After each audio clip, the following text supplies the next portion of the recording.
ধান কাটার পর মাঠের প্রান্তর যেন এক টুকরো খেলার মাঠ। সেখানে ঘোড়ার খুরের টকবক টকবক শব্দে মুখরিত চারপাশ। তবে কোনো রাজ্যের কাজে নয়, টকবগিয়ে ঘোড়ার পাল ছুটে চলেছে ঐতিহ্যের ঘোড়দৌড় প্রতিযোগিতায়। ঘোড়দৌড় প্রতিযোগিতা উপলক্ষে আগের দিন থেকেই বরেন্দ্র অঞ্চলের অধিকাংশ বাড়িতে ভিড় জমান আত্মীয় স্বজনেরা। ঐতিহ্যের টানে দূর দূরান্ত থেকে ছুটে এসেছেন হাজার হাজার মানুষ। কেউ কেউ যানবাহনে, কেউ বা আবার পায়ে হেঁটে।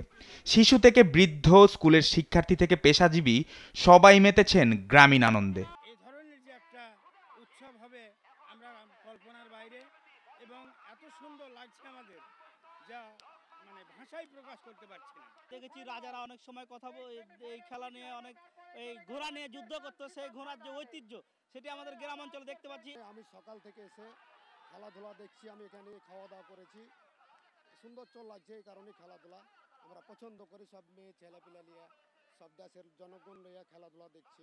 এ প্রতিযোগিতায় অংশ নিয়েছে 200টি ঘোড়া। ঘোড়াগুলো আনা হয়েছে রাজশাহী অঞ্চল সহ বিভিন্ন জায়গা থেকে। বৃহস্পতিবার সকাল থেকে শুরু হওয়া এই প্রতিযোগিতা চলে সন্ধ্যা পর্যন্ত। প্রতিযোগিতার মধ্য দিয়ে উঠে আসে নতুন এক তারকা।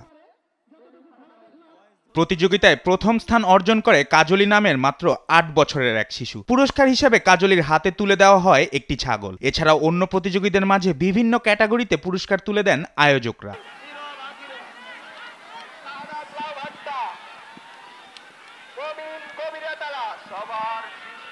আয়োজকরা জানান, ঐতিহ্যের এই প্রতিযোগিতা নতুন প্রজন্মের কাছে বাংলা সংস্কৃতি ও আনন্দ পৌঁছে দিচ্ছে। বর্তমান যুব সমাজকে রক্ষা করতে ও সব শ্রেণীর মানুষকে আনন্দ দিতে প্রতি বছর আয়োজন করা হবে ঐতিহ্যবাহী ঘোড়দৌড় প্রতিযোগিতার।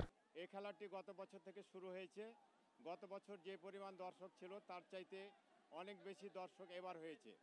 আমরা আশা করছি যে এই খেলাটি আমরা চালিয়ে যাব। আসলে মানুষকে আনন্দ দেওয়া, খেলাধুলা আমাদের হারিয়ে যাচ্ছে দিনে দিনে, এবং খেলাধুলা হারিয়ে যাওয়ার কারণে আমাদের ছেলেমেয়েরা অনেকে বিপদগামী হচ্ছে।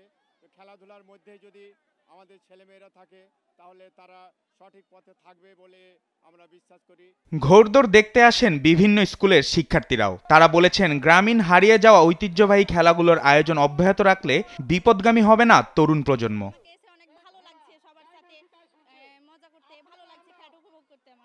এখনকার জেনারেশনের ছেলেপিলে অনেক মাদকে আসক্ত, ফোনে আসক্ত, সেই আসক্তপূর্ণ জিনিসপত্র থেকে বের হয়ে যে একটা খেলাধুলার আয়োজন করেছে, সেজন্য বাউলবাসীকে আমি অসংখ্য ধন্যবাদ জানাতে চাই। জুবাইর নূর, স্পোর্টস ডেস্ক, দেশ টিভি।